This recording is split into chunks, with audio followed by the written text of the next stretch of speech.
احمد زیا جان او آسیه جان تاسو اتفاق او یووالی پیژنئ؟ نه پیژنئ. د هر هیواد د پرمختګ او ترقۍ ستر لامل د هغه هیواد د وګړو اتفاق او یووالی وي.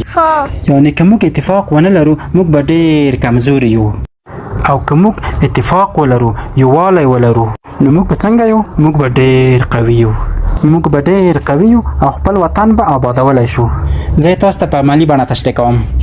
دا واخله آسیه جانې، ته دا واخله. تاسو اوس دا مات کړئ. مات شو. په دې کې اتفاق نه و ځکه یو و او مات شو. او که ډیر وي آسیه جانې ته اوس دا مات کړه. مات کړه، مات کړه، زور ورکړه، نه ماتېږي.